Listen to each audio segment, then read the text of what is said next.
তেওঁ এতিয়া আমাৰ খুৰা অতুল দত্ত প্ৰায় 91ৰ পৰা আজি 32 বছৰ দিন ঘৰত নাই। তাৰ মাজতে 95ত ক'ৰবাত ধৰিছিলে বুলি গম পাওঁ। তাৰপিছত ঘৰত এসপ্তাহমান থাকিলে, তাৰ পৰা 95ৰ বাৰু ঘৰলৈ ঘূৰি অহা নাই। আমি পৰেশ বৰুৱা মহোদয়লৈ এইটোৱে আহ্বান জনাইছোঁ যে তেখেতক ঘৰলৈ পঠিয়াই দিবলৈ হ'ল, কাৰণ তেখেত বয়সো হ'ল, প্ৰায় এতিয়া 60 বছৰ ওচৰা-ওচৰি হ'লগৈ। গতিকে মানে তেখেতৰ বয়সো হৈছে আপোনাৰ, আৰু এতিয়াতো 60 বছৰ বয়স হ'ল, বয়সৰ বেমাৰ ধেৰ আছে। ঘৰতো এতিয়া লাগে, ঘৰলৈ মানে ঘূৰি আহিলে ভাল হয় আৰু। তেওঁ পৰিয়ালত কোন কোন আছে এতিয়া? তেওঁ ককাই ভাই 5জন আছে। মা দেউতাটো ককাই এটা ঢুকালে এতিয়া। আপোনাৰ কি হয় ক'লে? মোৰ এইটো খুৰা হয়, সৰু খুৰা হয়, আমাতকৈ আটাইতকৈ সৰু। তেখেত 91ত আলফাত যোগদান কৰিছিল। 91ত গৈছিলে। তাৰপিছত কি দায়িত্বত কেনেধৰণে আছিলে আপোনালোকে কি খবৰ পায়? এসময়ত আমি গম পাইছিলোঁ সাংস্কৃতিক বিভাগত আছিলে, তাৰপিছত প্ৰচাৰ বিভাগত থকা বুলি গম পাওঁ, পেপাৰ পত্ৰই নিউজত তেনেকৈ পাইছিলোঁ আমি। আমি নিউজত পাইছিলোঁ, পেপাৰ পত্ৰই পাইছিলোঁ যে তেখেতক আৰু কোনোবা এজনক মানে বয়সৰ কাৰণে অব্যাহতি দিছিলে বুলি। তাৰপৰা প্ৰশাসনে যোগাযোগ কৰিছিলে আমাৰ লগত, তাৰপিছত আকৌ খবৰ নাপাওঁ।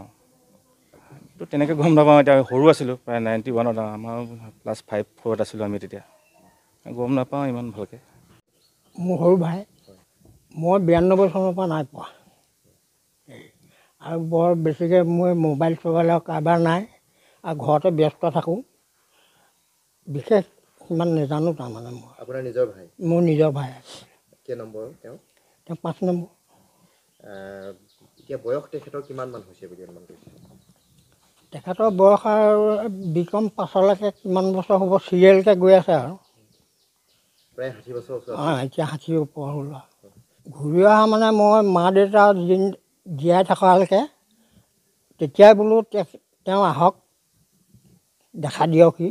মায়েও খুব বিচাৰিছিলে, নাই, নাহিলে আৰু। মা দেউতাৰ মৃত্যু হওঁতেও তেখেত নাহিলে। ঘূৰি অহাটো মই বেছি বিচাৰোঁ। জীৱনৰ শেষ সময়ছোৱা পৰিয়ালৰ লগত তাইখিনি দেখিবলৈ মই ঘৰলৈ ঘূৰি অহাটোৱেই বিচাৰোঁ।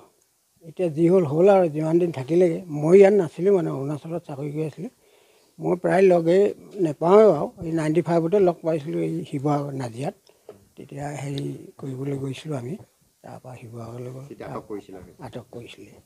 তাৰপিছত আকৌ মাজতে আহিছিলে বুলি কৈছে, কিবাকিবি অলপ দিন ছুটী লৈ আহিছিলে, আহি পিনি কিবাকিবি কীৰ্তন চিৰ্তন কৰি আকৌ এসপ্তাহমানৰ পাছত ঘূৰি গ'ল। তাৰপৰা মই দেখা দেখি হোৱাই নাই, ময়ো নাই। মই এই 15 ৰিটায়াৰ হৈছোঁ, অৰুণাচলত আছিলোঁ। মই ঘূৰি অহাটোৱেই বিচাৰোঁ, কাৰণ বহুত দিন খেলিলে, একো হেৰি নেদেখিলোঁ। এতিয়া ঘূৰি অহাটোৱে মই ভাল দেখিছোঁ।